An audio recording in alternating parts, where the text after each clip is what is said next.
Olá, eu sou a Saga, e nesta 13ª edição do nosso Meetup de EdTechs USP, temos a Isabela Queiroz como convidada especial.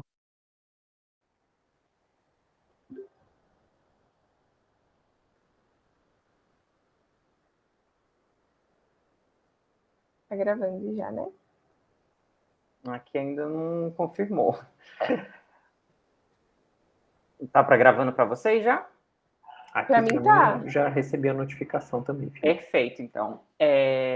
Boa tarde a todas, todos e todos. Eu sou Felipe Russo, CEO da Saga Pro, EdTech do Bem-Estar Escolar. E hoje a gente está realizando o 13º Meetup de EdTechs USP, com a nossa convidada especial, Isabela Queiroz. E agora vamos com ela. Oi, gente, eu sou a Isabela Queiroz, tenho 20 anos, sou estudante de Ciência e Tecnologia, Engenharia Aeroespacial e Engenharia de Materiais pela Universidade Federal do ABC. Sou formada como técnica em mecatrônica, trabalho com impressão 3D e fabricação digital há quase 3 anos já, e agora em fevereiro vai fazer 1 aninho que eu comecei o meu negócio. Comecei a trabalhar com impressão 3D de maneira real mesmo. Antes eu trabalhava já, mas eu decidi profissionalizar isso e falar, agora eu tenho a minha loja, a minha empresa, e vou começar a trabalhar com isso mesmo. Tem mais ou menos 1 ano, vai fazer 1 ano, né? E o nome dela é Fieldprint 3D, está sendo uma jornada muito legal. Lá a gente faz impressão 3D, action figures, colecionáveis, peças no geral, faz modelagem e tem muita coisa legal. Está sendo uma experiência muito bacana. Sou muito envolvida com projetos sociais, com projetos acadêmicos, faço parte de entidade técnica na faculdade também, no projeto de Fórmula SAI, então tem bastante coisa legal aí. E fui convidada pelo Felipe para falar aqui com vocês hoje. Acho que tem muita coisa legal e muita coisa relacionada à Saga Pro que eu gostaria de falar também, principalmente no âmbito da empatia, que eu vejo que foi uma aliada assim, surreal para mim, desde que eu comecei a minha jornada lá no ensino médio, quando eu comecei a fazer o técnico em mecatrônica, até eu começar a minha empresa e começar a criar as minhas próprias coisas e andar com as minhas próprias pernas. E é isso, essa é a minha apresentação. Você vai falar mais alguma introdução ou pode... A gente pode então começar a fazer umas trocas aqui, né? Legal. O pessoal fazer umas perguntas. Eu sei que o Guilherme se interessa muito sobre impressão 3D, assim, mais direcionada para colecionável, que super dialoga, obviamente, com cosplay, né? Que começou mais com a linha do mangá. Hoje em dia existe cosplay de tudo, né? A arte drag também já se apropriou do cosplay, né? Eles fazem assim, vai um adesivo que você colecionava na banca nos anos 90, as drags fazem cosplay daquele adesivo. Então, hoje em dia é uma coisa surreal, né? O que é demais, né? Porque o acesso aumentou muito, né, hoje, com esse tipo de coisa. Então, é muito legal. O Felipe comentou que eu tenho interesse nesses meios, assim, e é porque eu sou colecionador, né? Eu adoro colecionar figuras de ação, estatuetas, beira o... Como é? A acumulação, né? É que, na verdade, que um colecionador também é um acumulador, mas de forma estruturada, né? Sim. Trago até esse respaldo da psicologia para eu me defender um pouco. Então, eu adoro essa questão de, tipo, colecionar esses itens. Eu acho muito interessante essa questão de, com acesso à impressão 3D, à modelagem, as pessoas poderem produzir os seus próprios colecionáveis ou customizar, ou intercambiar, por exemplo, um produto que você compra na loja, mas com um item da sua própria fabricação, e você combina os dois e cria algo único, e isso agrega valor ao seu item, torna ele único. Tem muita gente talentosa, pelo menos eu coleciono figuras de ação, bonequinhos da Marvel, de personagens de filmes, assim, de quadrinhos. E aí, às vezes, as pessoas não querem ficar à mercê, por exemplo, do fabricante, das licenças, não quer esperar, sei lá, a Hasbro produzir a figura de X personagem. Sim. E aí alguém talentoso vai lá e usa a referência fotográfica ou imagens, assim, estilo de filmes e faz uma modelagem, sei lá, da cabeça de um certo ator. Aí vai lá, imprime e substitui no corpo do bonequinho. Do boneco. Isso, e aí vai lá, faz trabalho de pintura, um tratamento assim, consegue um resultado super profissional e até por ser único, não ser produzido em massa, melhor do que o que a própria marca poderia oferecer, assim. Então eu acho todo esse universo muito fascinante, assim, e traz muitas questões sobre a percepção de valor mesmo do produto, porque eu, enquanto colecionador, ter o item é legal, completar a coleção é legal, mas tem a questão do processo para aquisição, sabe? Nos Estados Unidos tem muito isso que o pessoal chama de toy hunting, que é tipo, você sai nas lojas caçando o item que você quer, e aí, sei lá, tem itens que se tornam raros, tem coisa que é tipo exclusivo do Walmart, exclusivo do Walgreens, que é uma loja, que é uma rede de farmácias dos Estados Unidos. E aí você não consegue, e aí tem muita gente que fica frustrada e diz que isso é uma má experiência com a marca como um todo de distribuição. Sim. Mas tem gente que acha isso legal e agrega mais valor para aqueles que conseguiram adquirir o seu item. E aí acho que com essa questão da impressão 3D, da produção personalizada dos seus próprios colecionáveis, toda essa percepção de valor fica um pouco mais distorcida, assim. Para o bem ou para o mal também. Eu acho legal, mas tem gente que não gosta, ou, sei lá, talvez não... Pela própria dificuldade técnica de produzir os seus próprios itens, talvez não achem tão interessante, não né? acho Porque é naquele, não cheira nem fede, né? Cara, eu gosto muito disso, porque eu acho muito interessante, né? Eu sempre quis ter muitas action figures colecionáveis, porque eu também sou doida pela Marvel desde pequena, e eu queria muito, principalmente do Homem de Ferro. E aí eu tenho até um estúdio que é meu predileto, Tati, já deixa você falar, tá? E sempre foi muito essa questão de, tipo, não ser totalmente acessível, ser algo muito caro, algo que eu sempre quis muito, mas que não dava para pagar.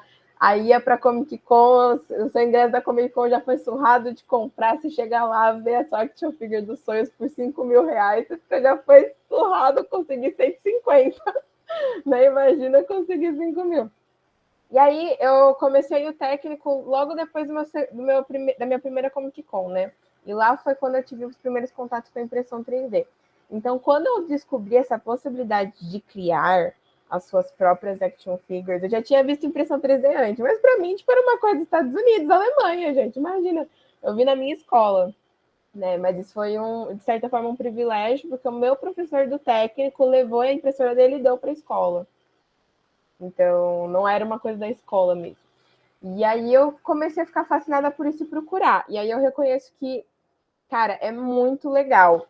Mas muita gente olha com maus olhos justamente porque tem todo esse hype do produto que é feito no estúdio, que é registrado, licenciado pela marca, tal, porque a marca faz a própria divulgação. E quando isso começou, tinha muito essa questão de que, tipo, era proibido você fazer para revenda, né, action figures, mas chegou num ponto que a impressão 3D começou a se popularizar, de certa forma. De uns 4 anos para cá, foi ficando muito mais popular no Brasil, no resto do mundo, então, já nos Estados Unidos é bem mais comum. Tati, pode falar. Gente, desculpa, eu estou pedindo a atenção aqui, deu um BO muito grande no trabalho. E eu preciso ir resolver, porque eu sou do time que resolve os BOs. Mas eu agradeço muito só de estar aqui no meio de vocês, e são tão fantásticos, e eu já conheço de uma longa data, e fico aí com um pedido para poder participar de uma próxima, mesmo, e peço desculpas. Sem problema, Tati, vai lá. Qualquer coisa Você só depois me você passa volta. seu e-mail depois, e aí a gente te coloca na lista de nossos residentes, né, Guilherme? Opa, com certeza, tô aqui, e vamos nessa, gente, desculpa novamente. Um grande abraço para vocês, é um ótimo meetup, uma ótima troca de conhecimento, e até mais. Até mais, uma boa resolução de problemas, de conflitos. Obrigada. Tchau. Tchau, tchau. E aí isso foi se popularizando, né? Tipo, e as pessoas começaram a fazer, tipo, começaram a falar assim, tá, não pode, mas eu vou fazer para mim, então o que tem? Eu vou fazer. E aí começaram a fazer, e aí começaram a surgir cada vez mais modelos virtuais para você imprimir, né? Mais arquivos, o pessoal começou a fazer ainda mais modelos. Então, tem modeladores hoje que são só focados nisso. E aí as marcas, a Marvel mesmo, DC, a Disney como um todo, né? Pensando assim no universo Star Wars e os outros universos, tipo, pararam de correr atrás de processar essas pessoas que faziam esse tipo de produto, porque elas começaram a ganhar, querendo ou não, um marketing ali de forma gratuita. Porque estava sendo divulgado os personagens, né? E querendo ou não, o produto principal deles, que são as histórias, por meio dessas action figures que são feitas de forma caseira, que acabam se tornando profissionais, né? Muitas das vezes. E é muito legal ver isso acontecendo hoje. Isso vem muito daquela questão de tipo, o open source é muito legal, né? Então, a impressora 3D, ela traz esse conceito de open source. Mas ainda assim, a gente sabe que a impressão 3D é uma tecnologia de manufatura, e isso se prende muito ao capitalismo. Então, se tornou, de certa forma, uma forma nova de você fazer um produto, ganhar dinheiro com isso e modelar isso para outras pessoas fazerem e ganharem dinheiro, e você também está ganhando dinheiro fazendo essa modelagem. Então, tipo, se tornou uma cadeia muito grande. E eu acho isso muito legal. Eu acho isso muito bacana. E eu vejo que não se limita, tipo, aos universos grandes que a gente vê hoje, né? Tipo, como a Marvel, Star Wars, DC. Cara, é o que o Felipe falou, tá cada vez surgindo mais. Tipo, começou os cosplays lá com mangás, com animes, e hoje a gente consegue fazer de tudo. Então, os modeladores estão procurando fazer cada vez mais tipos diferentes de action figures de produtos colecionáveis, vendendo esses arquivos online para que outras pessoas fabriquem ou eles mesmos fabriquem e vendam isso também. Então é muito legal porque a gente entra no contexto de fabricação digital, que é algo que precisa ser implementado aqui no Brasil com urgência, porque cada vez mais a gente vem falando desse conceito de indústria 4.0, mas a gente pensa nisso como algo futuro. E não é algo futuro, é algo que já está presente há um certo tempo no mundo. É que realmente o Brasil está com esse delay aí com relação a isso. E entra também naquela questão de que acaba se tornando meio que um mitozinho, né? A fabricação digital aqui dentro do Brasil, porque parece que vem só daquele pessoal que tem muito acesso à tecnologia, aquele pessoal que só faz engenharia, e não é isso, né? Porque a gente pensa nessas tecnologias como facilitadoras, independentemente do que seja para criar colecionáveis, seja facilitadores para questão de saúde, seja facilitadores para questões do âmbito psicológico, educacional, pensando em todos os sentidos, né? Então, tem muita coisa que vem atrelada a tudo isso, mas essa questão dos colecionáveis é muito legal, porque ela cria muita coisa. Muita coisa mesmo. Sim, a gente já acabou atravessando vários assuntos muito complexos e muitos deles muito contemporâneos, porque um é o assunto, por exemplo, da autoria, do direito autoral, do direito de marca, né, do registro de marca. Algumas empresas, elas são... boa tarde, Felipe. Algumas empresas, elas são mais autoritárias com o uso da sua marca, né? E, por exemplo, às vezes a gente vai ver um artista independente, e aí a gente pode ver esse artista em qualquer mídia, né? Ele pode ser um desenhista, ele pode ser um pintor, pode ser um cantor, pode ser uma pessoa imprimindo um artigo, por exemplo, sei lá, o escudo do Capitão América. E qualquer lucro assim, que a maioria desses artistas independentes, artesãos independentes façam, ele é muito abaixo do que um direito de marca, né? Um direito de licenciamento. Aqui não paga nenhuma mensalidade de um direito de licenciamento que ele faturou nos últimos 5 anos. Então, assim, dá para comparar, vamos dizer, a Isabela Queiroz com a Miniso? Que eu não sei se quem é aqui de São Paulo que já foi numa loja da Miniso, mas a Miniso, ela é uma marca japonesa e ela licencia, né, os personagens da Marvel, justamente. Sim. Sendo que a gente tá falando da Miniso, uma loja que tem, sei lá, 50, 60 unidades, entendeu? Sim. Que produz as coisas industrialmente, é uma escala completamente diferente. Eu tenho até um aqui da Miniso. É o Homem de Ferro, aliás. Da Miniso. Né? Exatamente. E assim, não é uma coisa comparável, mas tem alguma... A gente já teve umas conversas também, eu, Guilherme e Felipe, por exemplo, sobre algumas condutas, por exemplo, da Nintendo, que é uma marca que ela é muito mais rigorosa. com Sim. o uso da marca. E ela compra brigas feias, e brigas feias do tipo CNPJ milionário versus CPF que recebe 3 salários mínimos, entendeu? Sim, esse eu vi também. É uma desproporção de forças, né, entre a pessoa jurídica e a pessoa física que, assim, Surreal. destrói uma vida, né? Destrói uma família. Exato. E eu vi, inclusive, agora você tocou nesse assunto da Nintendo, eu não sei se vocês viram um caso que rolou agora em janeiro de um streamer da Twitch, que ele viu um cara ensinando a fazer o jogo, acho que não lembro se era do Mario, acho que era do Mario, dentro de alguma IDE e tal, estava ensinando. E aí o cara, tipo, tinha um alcance enorme, ele tinha contato com a galera Uma pausazinha, Isabela. Esse alguém era a Tati? Não era Tati. Porque ela andou fazendo uma brincadeira do Mario recentemente, mas continua. Não era. E aí alguém tava fazendo, e esse streamer gigante, tipo, tem contato com a Nintendo, já fechou parceria com a Nintendo. Alguma coisa desse nível. Ele foi lá e mandou pra Nintendo. Assim, com a intenção ruim, sabe? Sabia que a marca tinha essa postura e mandou. E, tipo, o cara fazendo um negócio super legal, sabe? Pra ensinar as pessoas a programar. E aí o cara foi lá e fez essa denúncia pra Nintendo. Então, tipo, a gente vê que algumas marcas realmente elas reagem muito mal a isso. E compram realmente é uma briga muito grande por conta disso, o que para mim é péssimo. Eu não considero isso legal, porque além de você tirar a questão de que não é todo mundo que vai ter acesso ao seu produto licenciado, e muita gente é fã mesmo assim, você tá exatamente como ele falou, destruindo muitas vezes uma família, um lar, uma casa que leva aquilo como sustento, né?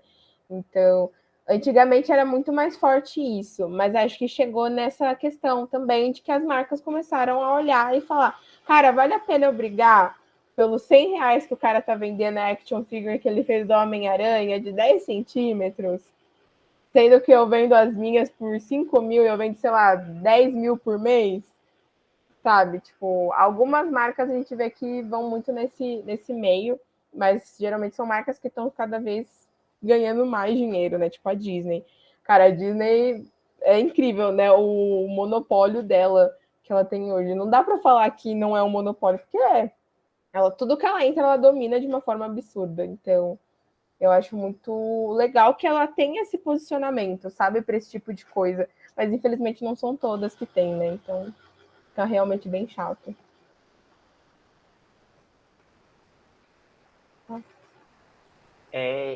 Acho que vários assuntos muito interessantes, né? Essa questão da. Agora eu vou puxar para vários segmentos que eu acho que todo mundo aqui pode se beneficiar dessa questão da fabricação digital, né? Agora, um outro segmento desse que eu vou puxar, que não é mais do direito autoral, registro de marca, etc. e tal, é da cultura de prototipação, né? Que ela, hoje em dia, ela já pode ser, graças à impressão 3D, por exemplo, e a outras tecnologias também, de corte de madeira, etc. e tal, ela já pode ser implementada desde uma escola a uma fábrica, a um estúdio de design, né? Tem muitas isso é muito interessante, né? Nossa, isso é muito legal. Tipo, eu gosto muito de falar sobre prototipação, porque é uma coisa que eu fiz muito, principalmente quando eu comecei minha carreira, tipo, nesse meio, né? Lá de 2019 para cá, fiz muito projeto com prototipação. A gente fez, eu e a Tati, eu em outros projetos, já fiz com a Fundação Ford, já fiz collab elaborando com o SESI. Então, tem muita coisa legal que a gente vê aí de prototipagem. E essa cultura, ela cresce cada vez mais, mas ela começa mesmo lá no do it yourself. Então, vem lá do DIY e isso tudo, de você começar a fazer suas próprias coisas, que aí você já entra numa questão de cultura maker mesmo, que é você investigar, entender, ver o que tem por trás, como se faz, como se pode mudar, o que você pode gerar fazendo isso, quais os impactos, até você chegar na questão da prototipagem. A questão da prototipagem ela vem muito de geração de ideias que vão causar algum impacto. E eu acho isso muito legal. Mas muitas vezes o protótipo, ele nunca vai. Muitas vezes não, né? A maior parte das vezes ele não vai dar certo de primeira. E aí eu acho que a fabricação digital proporciona um benefício em função disso. Porque quando a gente tem a fabricação digital, a gente reduz o custo e principalmente a dimensão de fabricação das coisas. E a gente, por exemplo, eu já fui fazer um robô, que era um protótipo, para higienização de ambientes hospitalares. A gente foi atrás de uma empresa, era um protótipo, a gente foi atrás de uma empresa de injeção para fazer uma carcaça. Todas as empresas que a gente procurou faziam a partir de 100 mil peças de injeção. Então, cara, isso é completamente inviável. E a fabricação digital, ela proporciona para a gente a oportunidade de criar peças que vão ser para um uso único, que vão ser um único teste. Se não der certo, você vai poder mudar e poder ter uma nova na próxima semana ou em 2, 3 dias. Então, a fabricação digital, ela é muito importante nesse contexto também de geração de valor, né? Porque ela vai ter esse valor gerado da produção rápida. Então, tipo, a gente vai poder ter uma prototipagem rápida e que não vai ser maléfica em questão socioeconômicas e também ambientais. Porque você imagina, se eu quero fazer um protótipo, eu sou obrigada a fazer 100 mil peças para esse protótipo. Se der errado, a quantidade de desperdício que eu tenho, o waste vai ser muito grande, sabe? Então, ela surge nesse contexto de melhorar e priorizar aquilo que venha personalizado. E, então, no meio de prototipagem, é muito focado para prototipagem rápida, porque protótipos existem desde sempre, né? Todo mundo fez protótipo de alguma coisa para inventar algo que inventou, né? Todas as empresas, praticamente.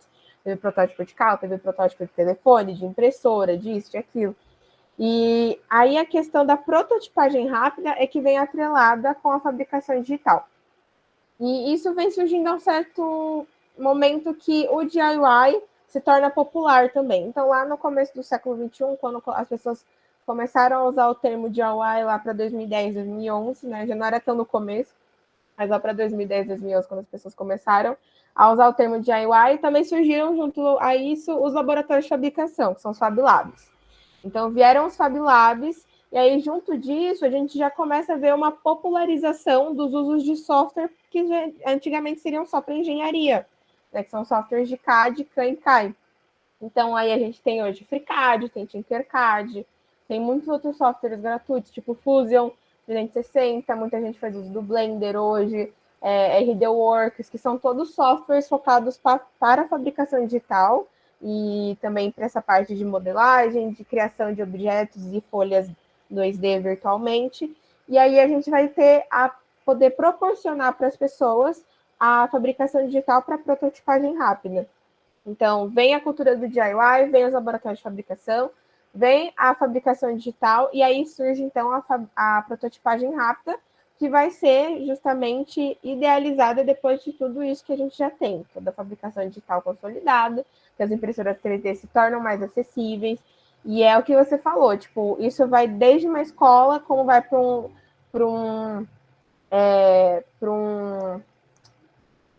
um estúdio de design, como vai para uma faculdade, como vai para qualquer lugar, né, para dentro da sua casa. E eu acho que isso é super importante. E também quebra um pouco esse estigma que a gente tem de que esse tipo de maquinário, esse tipo de coisa, só faz quem é da engenharia, porque não deveria ser assim. Hoje a gente vê muita gente que está na medicina, que está na psicologia, que está fazendo geografia e humanidades, usando todas essas tecnologias a seu favor para melhorar todos os campos, todas as pesquisas, todos os trabalhos com que eles estão envolvidos. Então, muito além da prototipagem, eu acho que a fabricação digital proporciona para a gente uma facilidade de convivência com o ambiente que a gente está, sabe? Então, ela facilita a nossa convivência com pessoas, a nossa convivência com empresas, a nossa convivência com situações.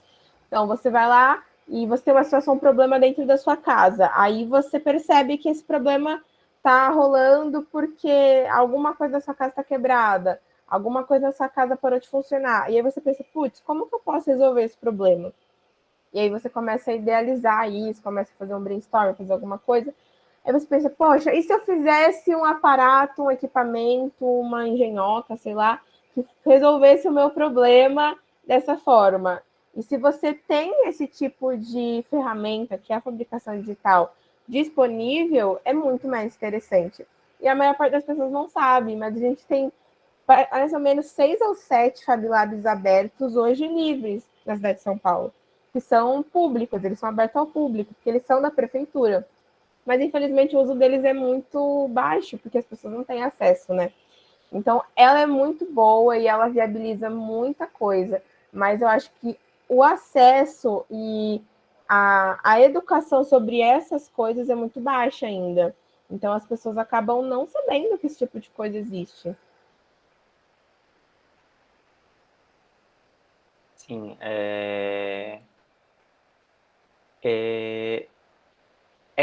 você não tem como utilizar algo que você não sabe que existe, qual que é o potencial daquele algo para modificar qualquer coisa na sua vida.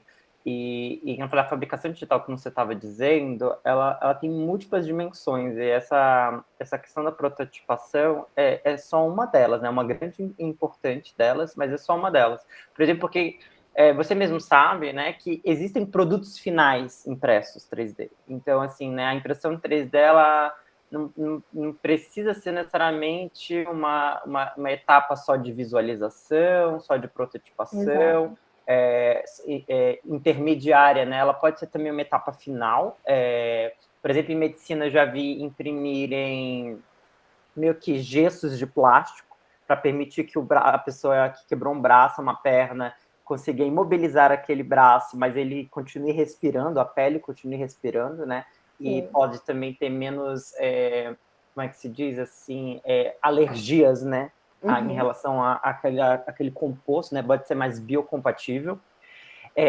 Na USP, por exemplo, eu sei também que eles estavam implementando, por exemplo, impressoras 3D que imprimem em outros tipos de materiais, né? Porque você pode imprimir, por exemplo, em outros tipos de plástico, né? Sim.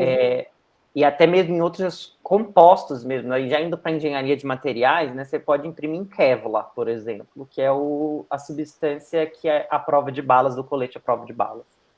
Então, assim, é muito interessante isso que eu falei, que não só como prototipação, mas até mesmo como produto final. Desde uma medicina de alto nível até fabricar peça para cosplay. Olha só, né, da arte à ciência medicinal. Engraçado, Fê, que você falou nisso, e eu vi justamente essa semana aí, fazendo sobre cosplay, um pessoal que fazia realmente, fazia com giz, fazia com papelão, e aí ia fazendo as borracha, e aí tinha uma parte de algumas coisas que eles facilitaram fazendo em impressora 3D. E a qualidade fica mais fácil de fazer com qualidade, né? Que já fica bom, mas fica muito mais fácil dessa forma.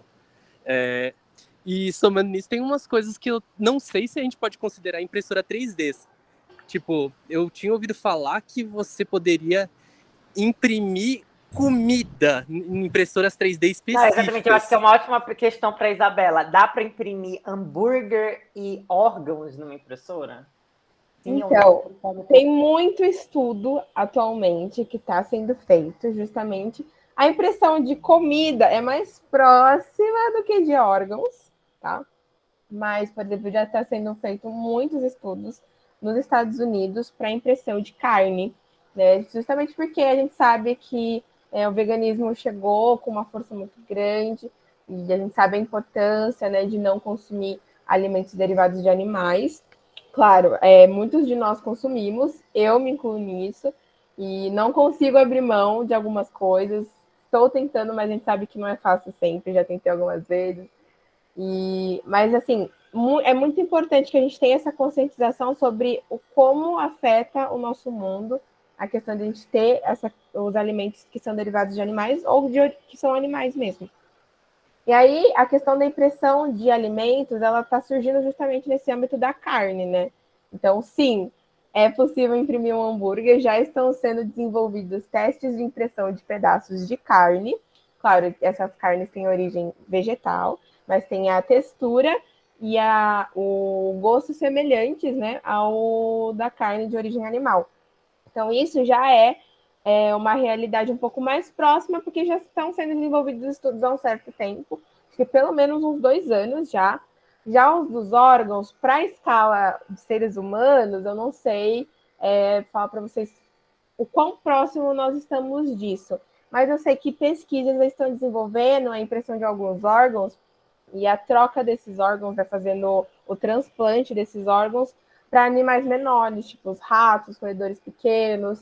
E até então são coisas que parecem estar funcionando super bem, né? Porque aquilo que a gente falou, existem muitos materiais que são biocompatíveis, e claro, tem essa questão que tem que ter a biocompatibilidade, mas são coisas que são mais próximas da nossa realidade hoje, mas não tão próximas assim, como, por exemplo, fazer um cosplay na sua casa, claro. Mas para países como Estados Unidos e Alemanha, que tem um investimento bem pesado nesse tipo de tecnologia, já são coisas que estão sendo desenvolvidas e estudos que precisam ser aprofundados. Principalmente na questão dos órgãos, porque a gente sabe como é difícil, né? Ainda existe muito a problemática de que muita gente não gosta dessa ideia de doar órgãos porque acha meio ruim. Tem algumas pessoas que falam que é por conta de religião, e tudo bem, mas a gente ainda tem muitas pessoas que perdem a vida porque precisam de um órgão, né? Então a gente precisa realmente dar um jeito para alguma coisa. E é o que você falou, desde a parte da medicina de ponta, e vai estar em todos os lugares. Então a gente tem dentro da engenharia, em praticamente todos os contextos, a gente não tem só um tipo de impressão 3D, né? O que é muito legal a gente ter em mente. O mais comum é a impressão FFF, né? Que é a fusão de filamento. Então, o que acontece? A gente vai ter um filamento e ele vai ser, ele vai entrar em processo de fusão, ele vai ser fundido para se tornar uma peça, ali um objeto que pode ser final ou não. A gente tem outros tipos de impressão 3D. A gente tem impressão 3D utilizando pó, a gente tem impressão 3D utilizando jato de material, a gente tem impressão 3D utilizando luz ultravioleta. Então, tem muitos tipos de impressão 3D. E por ser uma tecnologia que tem muitas variáveis, ela pode proporcionar para a gente muita coisa. Então, avanços na saúde, na odontologia também, pensando na boca, né? Na boca, para fazer próteses, para fazer algumas outras peças que a gente usa dentro do meio odontológico, dentes, inclusive, já é muito mais comum a gente vê a tecnologia de manufatura aditiva, né? Se a gente vai falar da impressão 3D um pouquinho mais formal, a gente chama ela de manufatura aditiva. Porque ela está adicionando material, né? Que é diferente da subtrativa, que é a que a gente tem em maioria no mundo atual, que gera um super desperdício, porque você está pegando, por exemplo, quero fazer uma garrafa d'água, e essa garrafa d'água aqui, no caso, ela é de metal. Como é que eu vou fazer essa garrafa d'água? Eu vou pegar um blocão e vou usinar ela, remover material até que ela tenha essa forma. Na impressão 3D é diferente. A gente vai desenhar essa forma depositando o material na posição que ele precisa estar. Então, essa tecnologia proporciona para a gente a possibilidade de criar alimentos e criar órgãos, justamente porque vai ser colocado um material biocompatível, nesse caso, ou que seja para fins alimentícios, na posição que ele precisa estar. No caso da carne, num padrão de impressão 3D que faça sentido e que tenha uma textura semelhante ao da carne. No caso de órgãos, para que tenha as características específicas que aquele órgão precisa ter. Então, são coisas que estão, sim, já sendo estudadas e que espero eu que nos próximos 15 anos, pelo menos, sejam implementadas. A carne é um pouco mais rápido, mas os órgãos já foram desenvolvidos alguns testes. Felipe, você falou do produto final envolvendo impressão 3D, e a gente falou desde colecionáveis, passando por alimentos até órgãos, e agora eu vou trazer até uma coisa, acho que a Isabela vai talvez me complementar. Eu originalmente sou graduado em arquitetura e urbanismo, e eu tenho alguma visibilidade recente, estudos com impressão de casa. Não é bem uma impressão 3D, né, mas é a mesma estrutura que você falou do depósito de materiais, seguindo essa lógica, assim, só que você faz isso, sei lá, imprimindo com concreto, e você consegue umas formas muito mais ousadas em relação a esse formato mais tradicional, mais cartesiano que a gente implementa hoje em dia. Eu tinha um professor, durante a minha graduação, meu professor de gerenciamento de obras, que dizia que o método construtivo no Brasil é o mesmo desde a época dos nossos bisavós. Assim, cada canteiro de obra vira uma fábrica de casa, porque a gente constrói todos os moldes em loco, e aí deposita o concreto, e aí espera a cura de 28 dias, e tudo isso. E aí, talvez com a impressão 3D, você, tem essa questão do canteiro se tornar uma fábrica de casa, mas o maquinário para se fabricar essa casa pode ser transportado e fabricar outras casas. Sim, eu tenho 2 comentários para dizer sobre isso, Guilherme. Um é sobre o metrô da cidade de São Paulo, né? Que ele é feito em moldes concreto armado pré-moldado industrialmente, ele é só transportado e montado, né, em loco, ele não é produzido em loco. Assim, o que eu falei era mais para escala residencial. Não, né? mas eu vou falar da escala residencial também agora com a tecnologia do Japão, que eles lá já tem uma máquina, né? Então, tipo assim, é como se fosse um trator, é como se fosse um carro, é como se fosse uma retroescavadeira, que basicamente monta casas e monta prédios. E falando também na escala de casa que você comentou, também tem, dependendo do país, né, porque tem uma dimensão cultural, eu acho que isso que você trouxe eu acho que quando você trouxe a questão de a mesma tecnologia da época dos meus avós, porque é a mesma cultura da época dos seus avós. E é muito mais um paradigma cultural do que um paradigma tecnológico. Mudar de tecnologia perpassa mudar de mentalidade, mudar de cultura. Sim, Por exemplo, porque também não precisa nem para o Japão, né? Porque o Japão, quando a gente quer falar de coisa muito high-tech, China, né? Mas, assim, boa parte da Europa, boa parte da América, você também monta paredes em fábricas. E a parede é só transportada. É uma parede padrão, é parede de tijolo e concreto. Não é uma parede especial, entendeu? Mas ela também é produzida numa fábrica e transportada para onde ela vai ser implementada. Porque se você parar para pensar, realmente não faz sentido, né? Por que tem que ter um canteiro de obra numa obra? Porque é quase que já pensou um hospital produzir todos os equipamentos do hospital no hospital para utilização em loco, entendeu? Sim. Né? Não faz sentido. Por que a gente tem que fabricar a casa no próprio espaço da casa? Porque a casa não é fabricada externa a ela, né? E aí você consegue otimizar muitas coisas, né? Porque a fábrica ela tem esse potencial de otimização, né? E que você não consegue fazendo sempre a mesma coisa. Fazendo uma mini fábrica, que é o barraco de obra, que é o canteiro de obra, que você vai depois ter que demolir, né? Ele é demolido depois, ele é só temporário, uma mini fábrica para construir uma casa, e depois você destrói a mini fábrica. Sim, tem muito desperdício. E, como você disse, é realmente uma questão cultural. Esse meu professor, em específico, o contraponto que ele trazia eram esses exemplos de casas construídas externamente, e o exemplo máximo que ele trazia era, por exemplo, a utilização de estrutura metálica. Porque aí você você desenha a casa, você fabrica ela fora e você só vem no sítio, né, no terreno, e constrói a casa e põe as vedações nas paredes. Mas aí eu acho que tem esse outro contraponto agora, que é a impressão da casa, digamos. Sim, e é uma coisa mais, assim, que eu posso falar convencional, tipo em outros países, né? A gente consegue ver muitos vídeos, justamente que o Guilherme falou, do material concreto sendo depositado e formando a parede da casa, o que eu acho que é muito legal. Mas o que eu acho muito mais interessante é que isso está se tornando muito maior para a construção de barcos também, para a construção de outros tipos de veículos. Claro, ainda não vamos construir um avião, um foguete com impressão 3D, apesar de que existem muitas peças desses componentes que são feitas em impressão 3D. Mas acho que rola um drone, hein, Isabela? Opa, se rola um drone! Opa, se rola. O Vitor que está aqui, o Vitor Sofia, os drones dele tem muita peça de impressão 3D, inclusive, e isso é muito bacana. Dá para usar em todos os contextos, né? E agora que você falou isso do drone, eu acho muito legal também. Porque o drone ele vem surgindo também com essa gama de tecnologias atreladas à fabricação digital. Os primeiros drones foram produzidos já com a fabricação digital aí, estando no nosso contexto. Então, e é uma forma, né, que a gente tem de poder criar mais eficiência no transporte. Então, por exemplo, muitas empresas dos Estados Unidos já estão estudando fazer entregas com drones, ao invés de fazer entregas com carros convencionais, para poder ter uma eficiência aí, né? E, enfim, eu acho que isso é muito interessante, mas essa questão das casas é muito legal também. Essa questão Você falou dos drones, né? Vai. Parece que agora em São Paulo foi liberado, né? Começar os testes para utilizar drone para entrega em São Paulo. Não sei. Eu não fiquei sabendo disso, viu? É bom saber. Porque senão é mais um negócio para Isabela. Né? Foi tipo essa semana, alguma coisa assim, que eu vi uma reportagenzinha. Não fui muito a fundo, né? Mas parece que liberaram para começar os testes. Cara, sabe o que é muito doido?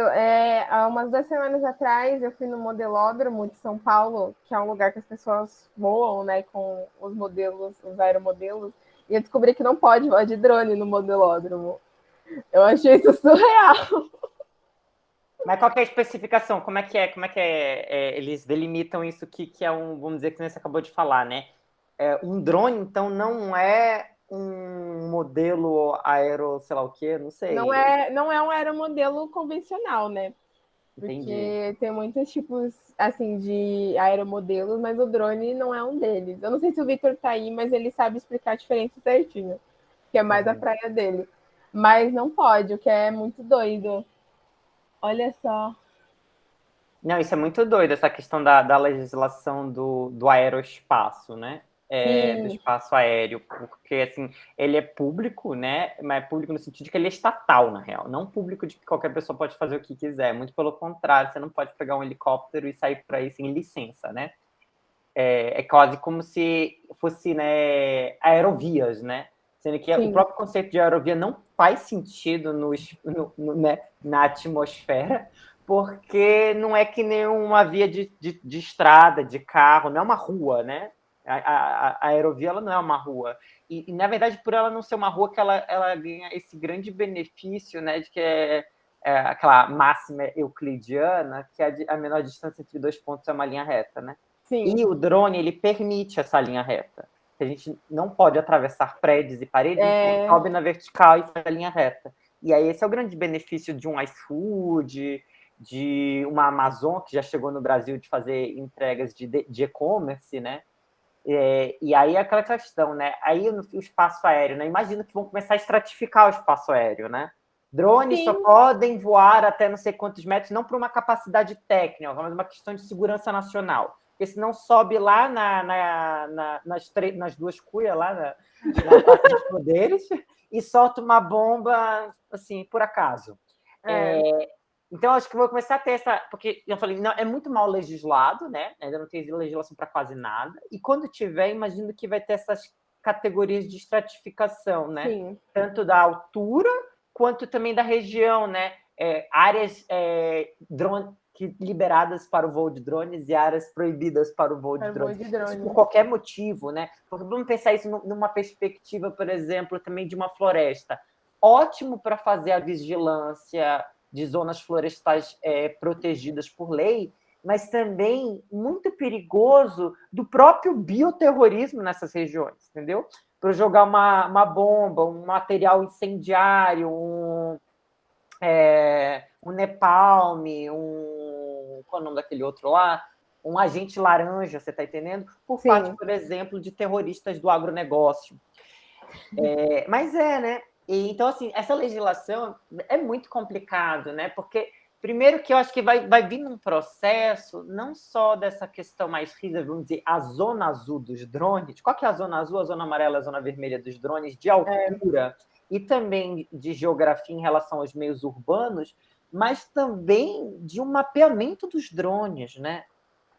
No sentido de, por exemplo, redes Wi-Fi, redes Bluetooth, você só pode dirigir um drone se o drone estiver conectado à rede, até mesmo como uma forma de parar aquele drone, se ele for um drone terrorista.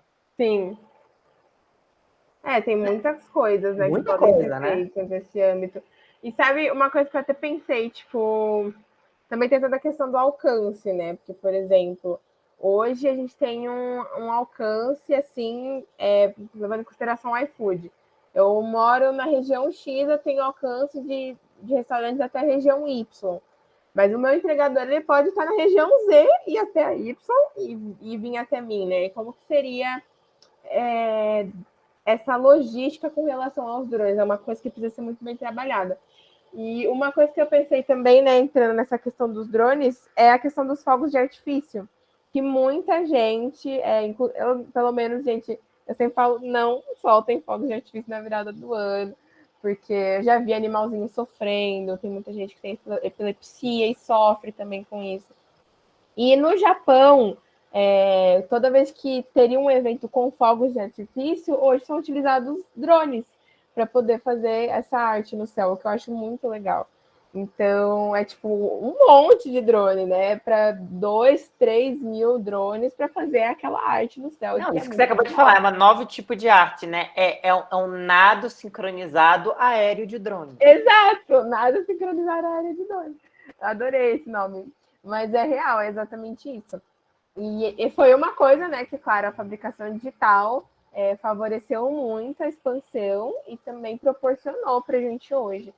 E a gente sabe que muita gente tem medo, né, porque a gente sabe que essas tecnologias vêm para melhorar o serviço e automatizar muita coisa. Mas muita gente também tem medo de perder o emprego, porque, por exemplo, a gente sabe que hoje os entregadores já sofrem na mão do iFood, da Rappi, da Uber, e a gente sabe como que eles sofrem, ainda mais durante a pandemia, quanto que foi surrado para muito entregador. Muito entregador morreu porque tinha que estar lá trabalhando. E a gente sabe que com essa questão da pandemia, os drones teriam facilitado muita coisa e salvado muitas vidas que poderiam ter sido poupadas. Mas também tem essa questão da empregabilidade, que muita gente tem o medo de perder o seu sustento para robôs, drones e máquinas em geral. Então, o que eu penso assim nesse sentido, quando a gente fala na questão da empregabilidade? A gente sabe que não é todo mundo que tem acesso à educação, mas precisava urgentemente para ontem existirem medidas governamentais para que a população tivesse acesso a esse tipo de material, a esse tipo de produto, a esse tipo de conteúdo, e que elas entendessem sobre isso, principalmente para gerar um interesse e aí gerar a empregabilidade em outros âmbitos, sabe? E para que aquele entregador, por exemplo, não precisasse mais ser entregador quando o drone chegar, ele pudesse, sei lá, trabalhar na parte de logística, tivesse a formação para poder entender o funcionamento do drone, todas essas questões. E a viabilização e a popularização das máquinas e dos softwares de fabricação digital são coisas que também podem proporcionar isso. Então, acho que falta aí, sabe aquela empurradinha com graveto por parte aí do governo? Acho que falta isso ainda. Aquela super empurrada, né, na verdade, porque não vai ser uma empurradinha.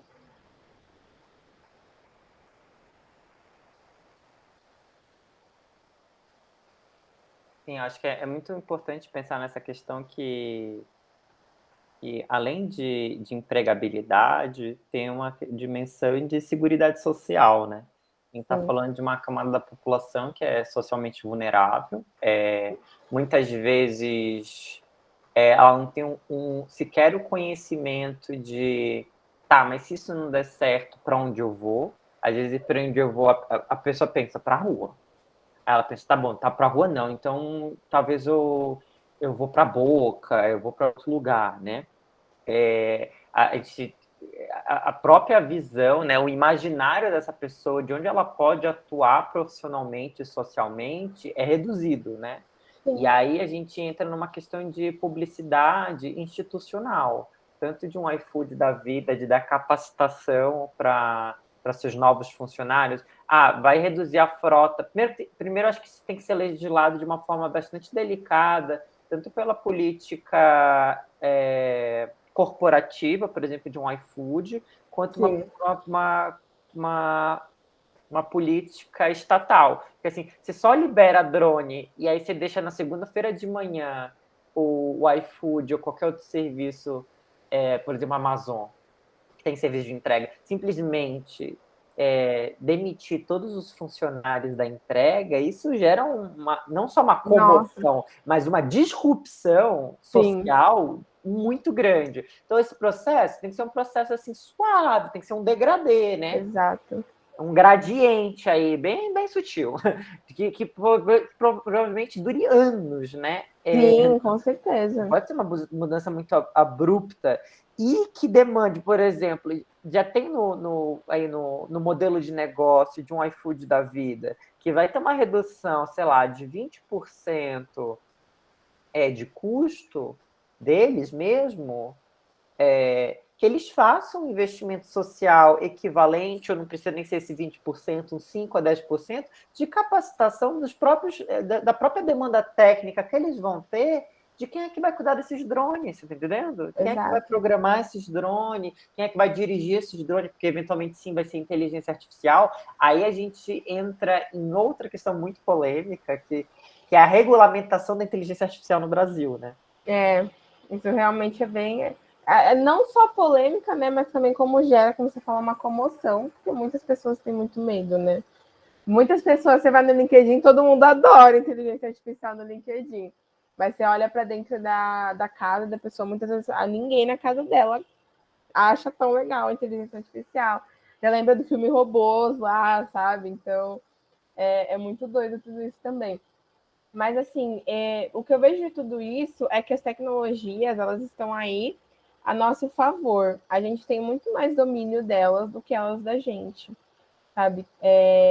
De certa forma, sim, a gente reconhece que os algoritmos, eles sabem muito mais sobre nós do que a gente acha que sabem, que eles pegam muitas coisas que a gente faz na internet, muitos assuntos, mas, querendo ou não, aquilo tudo é algo feito por uma pessoa. Todo mundo sabe, ou não sabe muitas vezes, né, que tem alguém por trás de aquilo tudo. Então, acho que é justamente isso que você falou, Fê, de ter essa questão da capacitação por parte das empresas, ter uma política que agregue para tudo isso, para a implementação dessas tecnologias, e também para que seja cada vez mais popularizado, né? Porque a gente sabe que não é só fazer isso em São Paulo, né? São Paulo é uma cidade, não é só a cidade do Brasil, é uma cidade no meio de tantas outras que a gente tem aqui. Né? Então... Isso, inclusive, é muito interessante. Um caso que eu tenho para contar sobre isso foi quando eu fui expor os meus livros em São João del Rei. E aí a gente é muito viciado, né? Tipo assim, na cidade grande, na capital, em São Paulo, né? Então São João del Rei tem Universidade Federal lá, então é óbvio que tem iFood, é óbvio que tem Uber, é óbvio que eu posso dormir no Airbnb. Ledo engano, entendeu? Ledo engano. Cheguei lá na estação de ônibus, né? Desci da estação de ônibus de São Paulo, lá de lá, e simplesmente não existia Uber. Então não tinha como pegar um Uber da rodoviária até o hotel, entendeu? Até o hostel que eu tava. Uhum. E aí, legal, fui a pé, era uma cidade pequena, não era longe. Ainda bem que deu para ir a pé, né? Ainda bem que deu para ir a pé. Mas deixa eu contar, isso que é a parte mais interessante. Não é, nem toda cidade é São Paulo, mas isso não é um defeito. Isso é pelo contrário, isso é uma riqueza. Que aí você encontra o diferente. Não só nesse processo de andar até o hostel, passou 2 dias, eu descobri que eles tinham o Uber deles local, que não era Uber, mas que eles mesmos desenvolveram, porque tinha a demanda, eles fizeram vários pedidos para o Uber ir para a cidadezinha deles. O Uber estava nem aí, e eles desenvolveram o próprio Uber deles. E foi, né? E funciona lá. Então você baixa um aplicativo que só funciona naquela cidade e supre a demanda deles, porque eles só criaram esse aplicativo para essa cidade, eles não querem dominar o mundo. E é isso. Interessante, né? E sabe o que é doido? Eu tô aqui eu tô no distrito da Brasilândia, né? Eu moro no distrito da Brasilândia. O Uber, até a minha casa ele vem. 4 quadras daqui, ele não vai. E existe o aplicativo de Uber da Brasilândia, que foi feito e desenvolvido pelos moradores da Brasilândia. Same-feeling aí, dentro de São Paulo, né? Porque a periferia também é muito excluída aqui, né? Então, nossa, da Uber aqui tem uns carros que vêm até minha casa. Mas toda vez que eu vou pedir Uber para casa, sempre recebo a mensagem: onde que você vai ficar na Brasilândia? Porque se for de lugar tal, não vou. Aí eu tenho que explicar que eu moro no distrito da Brasilândia, que não é exatamente o bairro da Brasilândia. E querendo ou não, gera um constrangimento por parte das pessoas que moram, sabe? E isso é muito chato. Então, a melhor decisão... É uma violência, né? Assim, é uma violência. É uma violência. É, de fato, uma violência. E, assim, muito doido, mas é algo realmente necessário, porque não é toda... Por exemplo, eu acho que nesse caso, talvez São João del Rei, eu poderia girar uma certa devolutiva em lucro, né? Para Uber, por exemplo. Mas, por exemplo, a Uber já atendeu a Brasilândia um certo período, não deu certo, eles só bloquearam o local. Então, tipo, tem essa questão, né, de quebra. E é o que você falou, a cidade tem uma universidade federal lá, então já tem um polo acadêmico um pouco mais voltado, o que é muito interessante, e que tem que ser proporcionado. Mas aí a gente vê que esse tipo de criação, muitas vezes, parte muito mais de universidades públicas do que particulares. O que também é algo que para mim me entristece muito, sabe? Porque a gente vê que a universidade particular ela realmente fica defasada com relação às tecnologias também. Então, a gente vai numa universidade pública, é muito mais comum você ver esse tipo de lugar, esse tipo de Fab Lab. Agora, você vai na Unip, na Unov, já é difícil você ver esse tipo de tecnologia. Então, a não ser que sejam universidades particulares que realmente sejam muito grandes, tipo FEI, Mauá, Mackenzie, essas realmente têm acesso, até pela questão do preço delas. E aí a gente tem essa violência também, como o Fili colocou, com relação às universidades que são particulares, mas que não necessariamente têm estudantes que têm acesso à tecnologia. Porque, ó, por exemplo, isso que você acabou de falar, Isabela, eu não sei nem o termo exato, talvez o Will até saiba melhor do que eu, mas é tipo uma forma de preconceito geográfico. Sim, é mesmo. Sabe? Então a gente vai, dependendo do bairro, eu primeiro falei o sim ou não, né? E entre o sim ou não tem a zona cinza do talvez, né? Aí você tem que negociar com o Uber para ele prestar o serviço para você, ele não é aceito a priori, e nem negado a priori também. Aí você fica nessa zona bizarra do talvez. E aí a gente fica pensando assim, o quanto que um comércio ele tem o direito de se negar a comercializar o serviço dele. Exato. Né? E foi uma questão que a Uber enfrentou muito, né, nos últimos 2 anos. Porque teve até aquela questão que ela fez o bloqueio de 15 mil motoristas que não estavam mais autorizados a retornar a trabalhar na plataforma, porque se recusavam a prestar o serviço por N motivos. Alguns porque queriam ganhar o dinheiro em cima da taxa, né? E em outros que ficavam cancelando corrida de baixo valor por conta do preço da gasolina. Então, tipo, tem toda essa questão por trás também. Mas o preconceito geográfico, ele é muito presente aqui na cidade de São Paulo. Eu acho que isso é muito importante a gente destacar. Porque dos poucos colegas que estudaram comigo e cresceram comigo aqui no meu bairro, que foram para a faculdade, eu sou a única que está numa pública. Todos os outros foram para universidades particulares que não têm acesso à tecnologia, tanto quanto a minha faculdade proporciona. E muitos deles, quando, por exemplo, eu fui contar que eu estava trabalhando com impressão 3D, foi tipo coisa de outro mundo. Tipo, como assim, cara? Como assim? Isso existe no Brasil? Sabe? É outra realidade. Por quê? Porque essas portas muitas vezes são fechadas. Teve até uma frase que eu vi no Instagram outro dia que é: pobre não tem que abrir as portas na vida dele, ele tem que arrombar as portas. Porque realmente essa questão, e quando a gente vem para esse lado todo, a gente quer que isso se torne cada vez mais popular, a fabricação digital, os Fab Labs, a impressão 3D, mas é muito difícil. As pessoas precisam de incentivo, e a gente tem Fab Labs aqui em São Paulo que são públicos, aqui em São Paulo, né? A gente sabe que não tem em outras cidades. Mas, por exemplo, onde que ficam esses Fab Labs? Fica na Vergueiro, fica na República, fica lá perto da Paulista, fica lá na Zona Sul, fica lá no Morumbi. Então, tipo, é difícil, sabe? Como que a pessoa que está aqui na periferia, tá, por exemplo, vamos supor, tá lá na Vila Iório, tá lá para os fundos de Pirituba, quase na divisa de São Paulo, vai sair da rotina dela para poder ter acesso a esse tipo de tecnologia, se aquela tecnologia nunca foi apresentada para ela antes. Ela não vai ter o interesse por isso. Então, essas tecnologias elas têm que ser levadas para a periferia, tipo, o mais rápido possível, sabe? Mas, infelizmente, isso só acontece hoje por parte de empresas que, por exemplo, tem que dar um retorno para a lei da informática, né? Então, muita empresa tem o retorno da lei da informática, vai lá e investe numa escola pública, vai lá e investe em um processo de inclusão, e a gente não vê muitas iniciativas por parte do governo mesmo, tanto federal quanto estadual, e a prefeitura também, para poder ter esse tipo de coisa, né? E a gente sabe que em São Paulo já é muito maior o acesso a esse tipo de tecnologia do que em outras cidades do país. Eu sei que em Recife tem uma certa popularização, mas é muito difícil falar isso, porque Recife já tem uma outra cultura relacionada à tecnologia, que, por exemplo, o fundador do ITA veio de lá.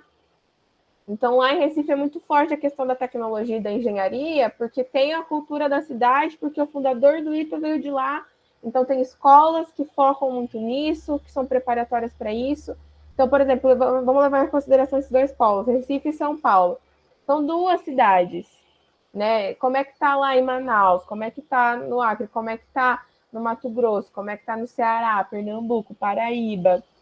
Sabe? Não tá. É simples assim, não tá. Então, tipo, é muito diferente. E pensando nisso tudo, foi inclusive que eu tomei uma iniciativa. Quando eu comecei a trabalhar com impressão 3D, que eu abri minha loja, comecei a vender colecionáveis, eu vi que muita gente, às vezes eu vendia um produto que tava, para mim, estava super baixo o preço, R$60. E normal, hoje em dia, talvez eu cobrasse uns 150, estava cobrando 60. Naquela época eu estava começando, tal, eu achava que estava ok, mas para aquela pessoa que não tem acesso, não sabe a dimensão, o custo disso, aquele preço era extremamente alto. Qual que foi a minha saída? Criar miniaturas para que essas pessoas tivessem acesso e pudessem pagar um pouco mais barato. E, enfim, não ter a peça em tamanho real, mas pudessem ter acesso de alguma forma a um item do jogo, do filme, da série que elas gostavam muito, mas que era muito caro para elas pagar para ter realmente aquele item em tamanho convencional, equivalente ao do jogo da série deles. E aí fui criando essa proposta. E a gente vê que isso existe em muitos outros contextos, né? A Riachuelo, por exemplo, ela começou a criar camisetas de filmes, séries de todos os tipos. Ela também gerou um monopólio, porque as melhores camisetas de série de filme que eu vejo hoje não são mais da Pitica, são da Riachuelo, porque eles usam um método de impressão específico deles, que é direto na camiseta, não é algo que, por exemplo, tem o impresso no vinil e tal, depois é passado para a camiseta, sublimação, não é sobre processo de sublimação. E aí, o que eles fizeram? Eles começaram a fazer isso em larga escala para baratear e ter a maior saída possível, sabe? Porque eles sabiam que eles fizessem só uma quantidade específica, não teria o mesmo retorno, até pela questão do acesso e das condições geográficas da pessoa, sabe? Porque tem esse preconceito e essa limitação geográfica, muitas vezes, e é algo que é muito influente num país grande como o nosso, né? Claro que vai ser completamente diferente de países como a Itália, que são países extremamente pequenos em questão geográfica. Mas um país grande como o nosso, a questão do preconceito geográfico e da influência que a geografia tem na sua vida é enorme. É enorme. Não, isso que você falou, por exemplo, agora do que você comentando com o início da sua apresentação, que você falou sobre a primeira vez que você foi na Comic Con, né?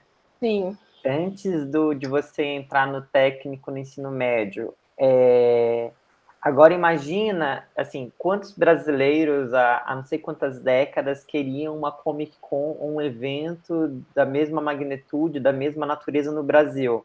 Aí eu volto à cidade de São João del Rei, eu volto a Ribeirão Preto da Eva, eu volto a Bauru, eu volto a, sei lá, Gramado, entendeu?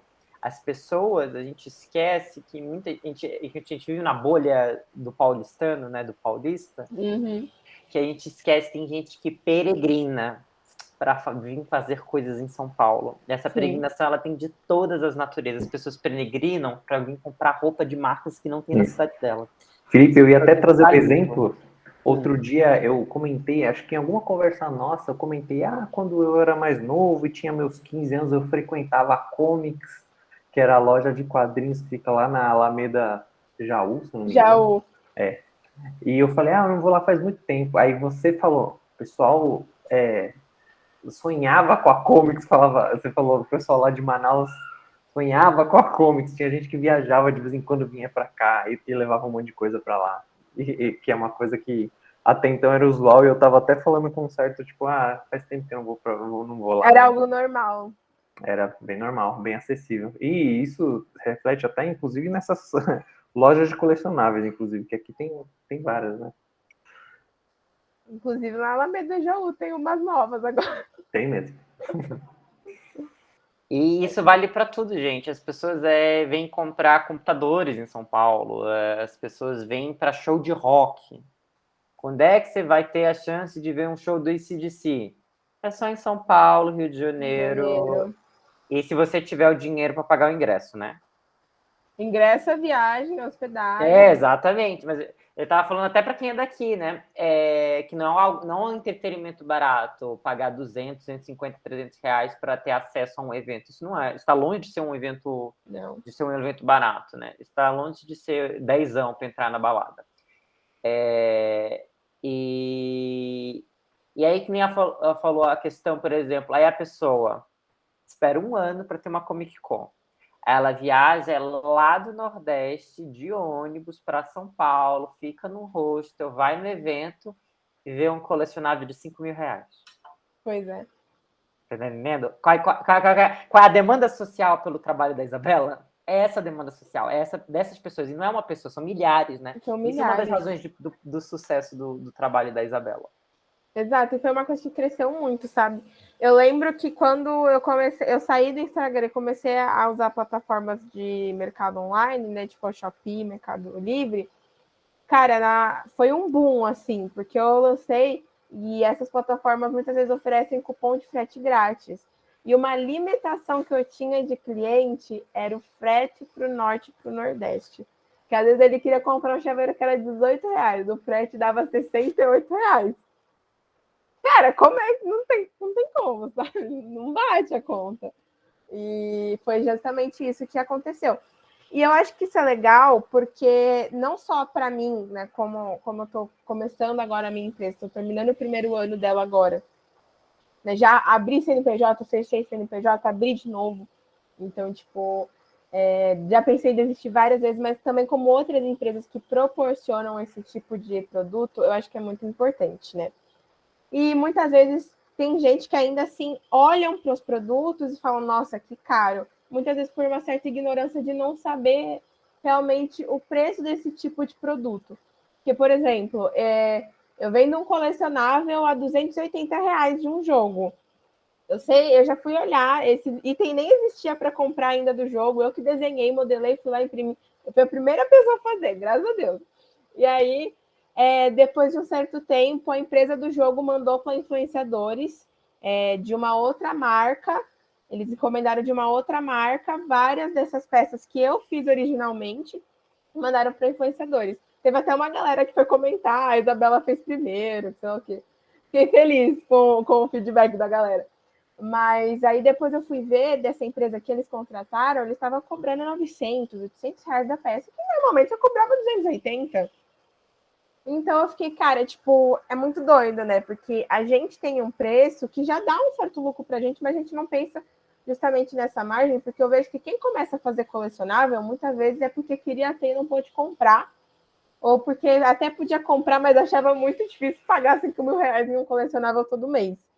Então, o pessoal começa a olhar para esse lado, cara, eu sei que tem outros fãs também, e eu sei que eles também querem ter esse tipo de coisa em casa, então eu vou fazer e tornar um pouco mais acessível.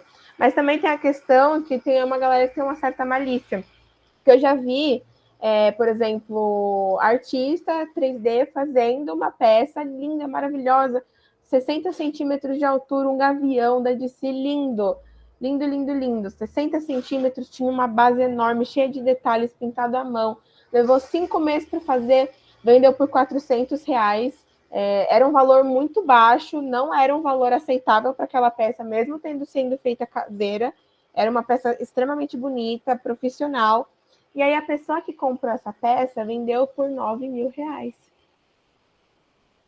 Então, tipo, também falta o tipo de acesso à informação a como que você vai poder vender o seu produto, por quanto você vai vender o seu produto, qual que vai ser a sua margem de lucro, qual que é o preço de mercado.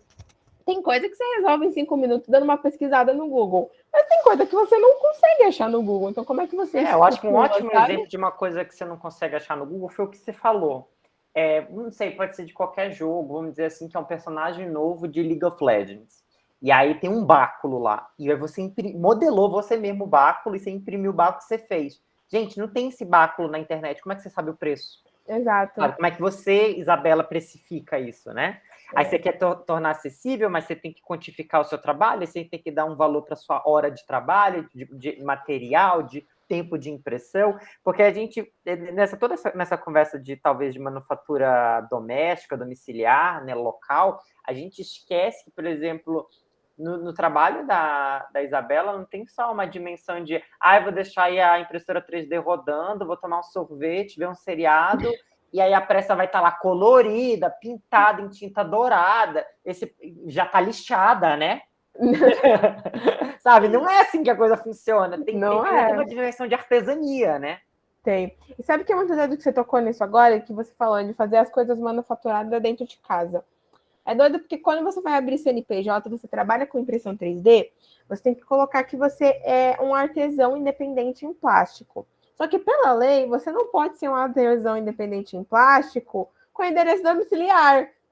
Tem que ter um estabelecimento. Só que eu posso fazer as coisas dentro de casa com impressão 3D. Por que eu preciso ter um estabelecimento? Então, a questão fica burocrática nesse sentido e é impeditiva, muitas vezes, até a questão da fazenda mesmo. Então, por exemplo, eu, não posso utilizar o KNAI de artesão independente em plástico. Eu tive que usar a fabricante de objetos, brinquedos artesanais não mencionados anteriormente para ele poder me liberar.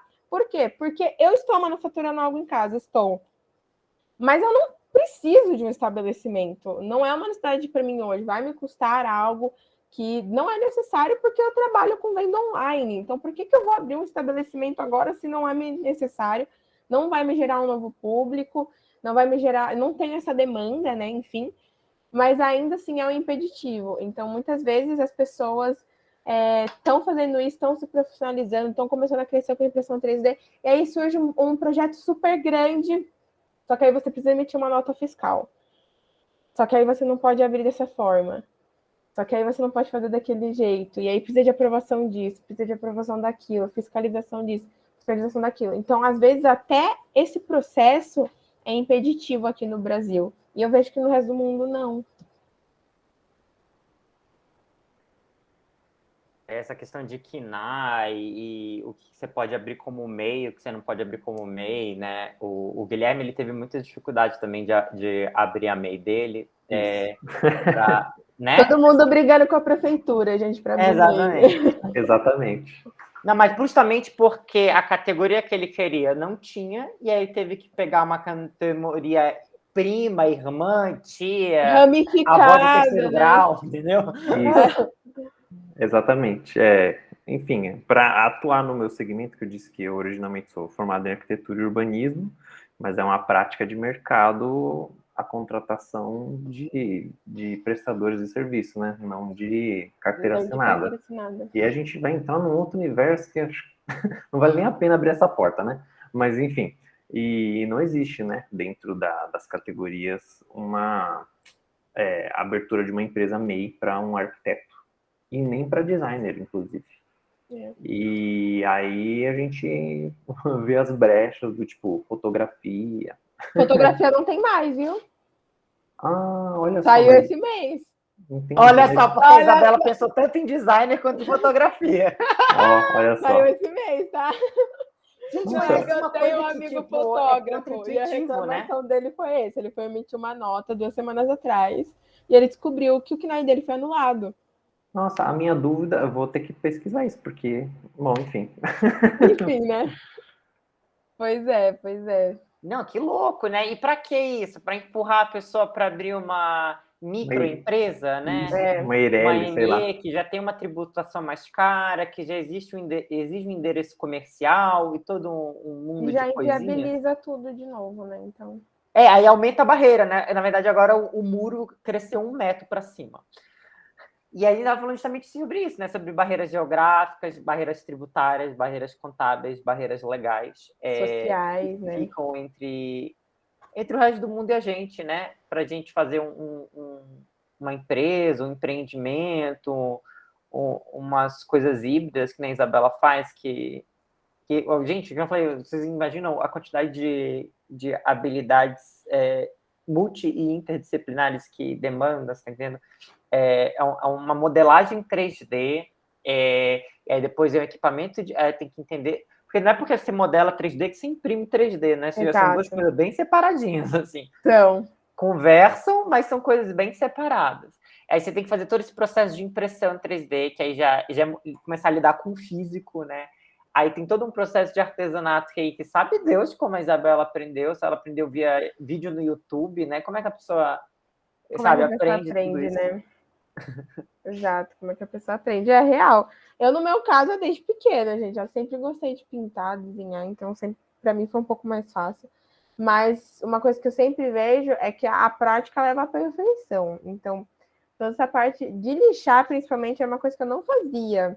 Então, tive muito auxílio no começo, quando eu estava fazendo minhas peças, pessoas que falaram, lixa assim, faz assado, usa isso, usa aquilo, que me foi muito útil, foi muito agradável, me ajudou muito. De todos os lados, né? Então, tipo, eu sempre postei muito nos grupos Facebook. Eu amo os grupos Facebook, porque tem tanta gente neles, tem muita gente, né, chata às vezes, mas também tem muita gente que ajuda. Então, muita gente me ajudou lá também, mas muita gente que é muito próxima a mim, convive comigo, fala comigo todos os dias, me ajudou, me ensinou muita coisa. E é uma troca de experiências, né? E aí, aquilo que eu falei para vocês, que a empatia foi muito importante para mim. Porque muita gente, desde que eu comecei a mexer com impressão 3D, teve a empatia de olhar para mim e falar assim, você está fazendo desse jeito, mas talvez seja melhor fazer desse.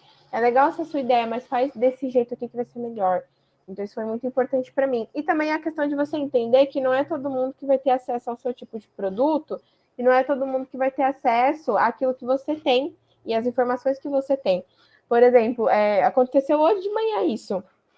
Eu publiquei, né, uma peça, tal, divulguei, uma pessoa reclamou nos comentários do preço. Eu expliquei, olha, esse preço é assim, porque o processo para fabricar é assim, assim, assim, assim, assado. Então, ele tem esse preço. Ah, mas eu já vi mais barato assim. Mas eu falei, então, mas aqui não é o mesmo tipo, não é a mesma método de fabricação, esse é feito em grande escala. Então, tipo, muitas vezes tem essa questão das pessoas não entenderem realmente o porquê que essas coisas têm esse preço, porque elas não entendem todo o processo de fabricação daquilo, todo o cuidado. E é por isso que eu gosto sempre de postar os processos e postar como é que faz. E, gente, virei a louca do TikTok agora, posto tudo no TikTok. Então, tem só um monte de vídeo de impressão 3D no meu TikTok, porque eu adoro falar disso. E eu acho que é muito legal, porque a gente vai expandindo isso. Então, hoje tem muita criança que vive grudada com o celular. Então, já que ela vive grudada com o celular, vamos tentar passar algo de bom para ela, né? Mas valeu, Gui. Sim, é que existe uma diferença muito grande, né? Que eu chamo de comparações desonestas, né? Vamos dizer assim, se eu pego um pedaço assim de qualquer, sei lá, de ferro, né? Ou melhor, de madeira, né? Eu pego compro um pedaço de madeira e eu esculpo, sei lá, um garfo. Sim. E depois eu resino ele e depois, sei lá, vendo o garfo por R$10. Aí vai aparecer uma pessoa que vai falar, ah, pô, mas o garfo de inox é 4 no Carrefour. Sabe? O que é a diferença entre um garfo industrial de inox e o garfo que eu selecionei uma madeira, eu esculpi essa madeira, eu resinei essa madeira, tudo individualmente, nada é automatizado, né? Exato. Eu acho que isso que eu falei, que é sempre bom lembrar do seu trabalho, Isabela, que tem, eu acho que uma dimensão antes e depois, né, da impressão 3D, que ela envolve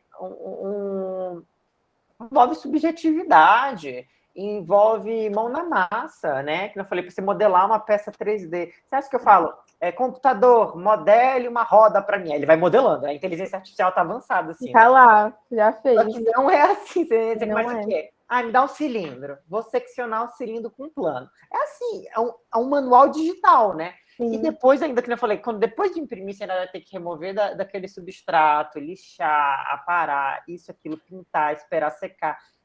Qual tinta que você usa, qual tinta que você não usa, porque dependendo do tipo de tinta, pode ser até corrosivo para aquele material, como material, literalmente. Exato.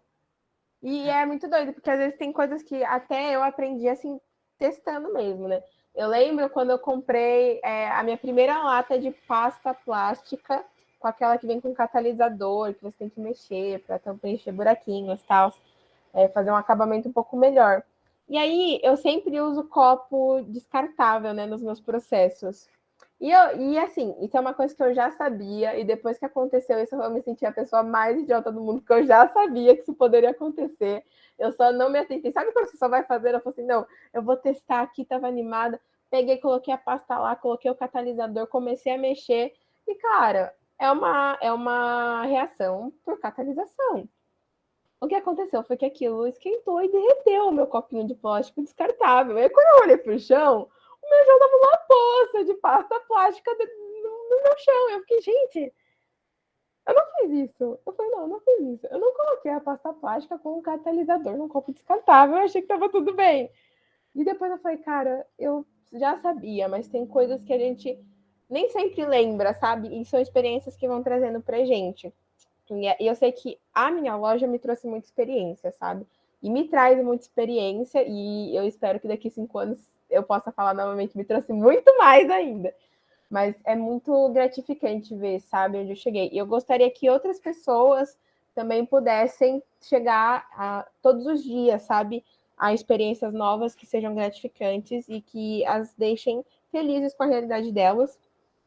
Mas eu sei que isso é uma realidade minha hoje, que, por exemplo, as pessoas que moram aqui no meu bairro não têm, que outras pessoas de outra cidade muito menos, sabe? Enfim, tem muitos Assim, sem querer porém, te né? responsabilizar nem nada, que é credo de longe de mim fazer isso. Mas você já parou para pensar de que forma talvez você consiga dialogar com o seu bairro, por exemplo?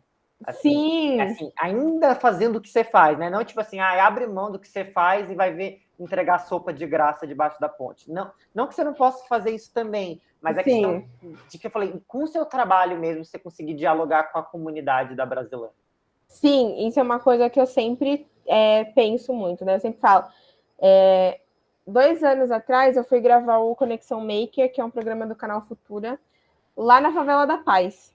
E um morador da Favela da Paz criou o Instituto Favela da Paz, que é um local onde tem impressão 3D, corte a laser, fabricação digital. É um Fab Lab que é para todo mundo usar.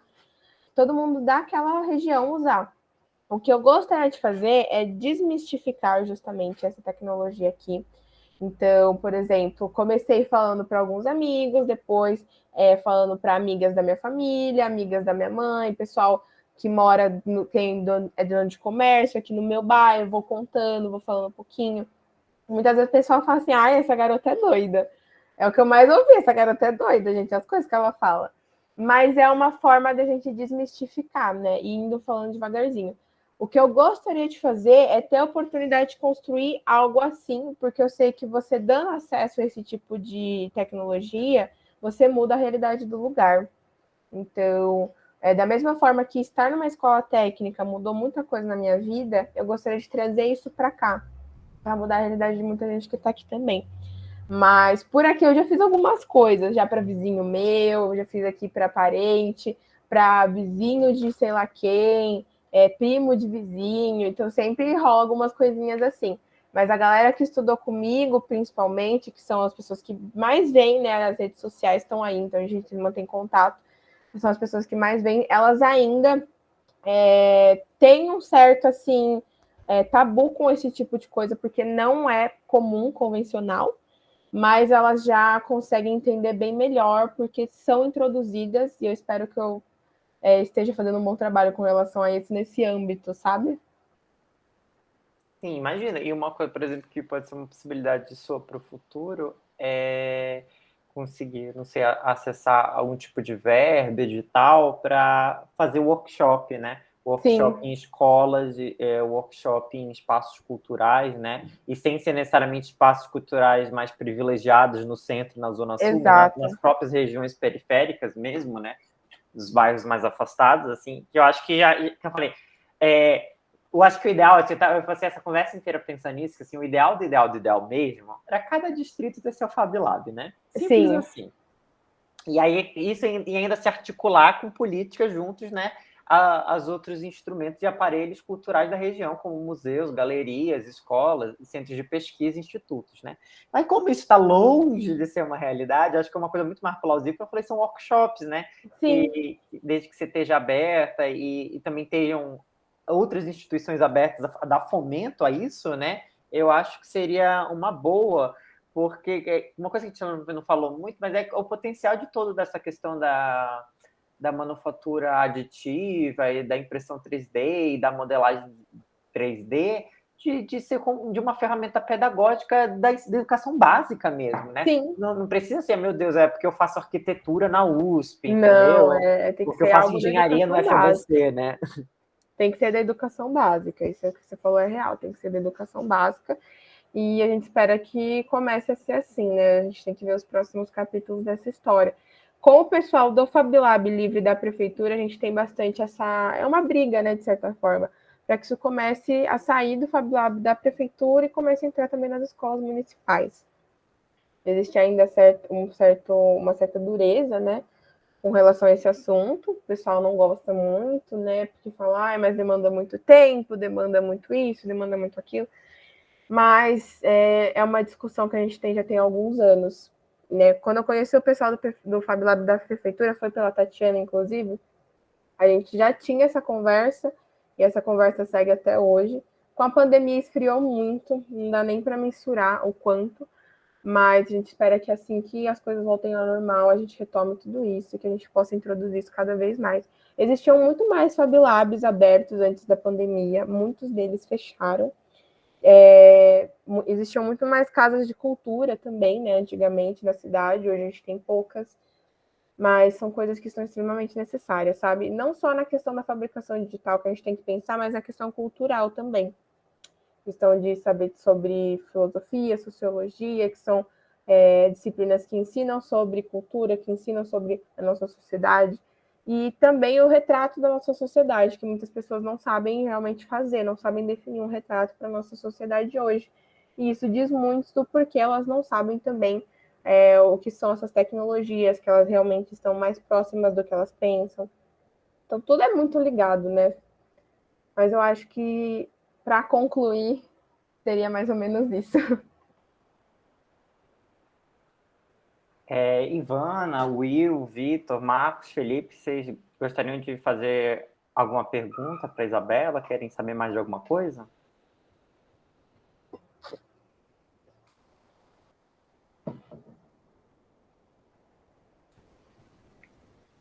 Eu queria agradecer, Isabela. Eu não consegui pegar do começo, mas eu gostei bastante do que eu ouvi. Obrigado. Ai, obrigada, Marcos. Fico feliz de saber. Um prazer. Vou talvez reapresentar, então, a Isabela, talvez para o Marcos que perdeu o início da apresentação. Então, a Isabela é técnica em mecatrônica, ela está cursando engenharia aeroespacial e de materiais e mais alguma coisa que eu esqueci na UFABC, né?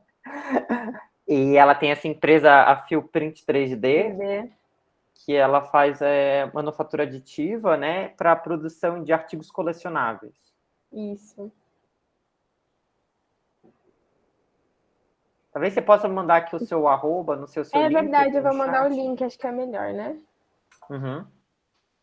Eu fiquei interessado porque, além da pesquisa, eu sou modelista, então fabricar peças sob demanda é uma coisa que me interessa bastante. Eu não conheço nenhuma empresa que faça isso de uma forma... Quer dizer, nunca tentei, na verdade. Então, vou pegar seu contato. Pode pegar, vou ficar muito grata. Mas acho que é isso, então, né? Você não tem mais perguntas? Sim, acho que a gente pode encerrar, então. Vou fechar aqui a gravação. Muito obrigada pela sua participação, Isabela. Obrigada pelo convite. Obrigada por todo mundo que veio.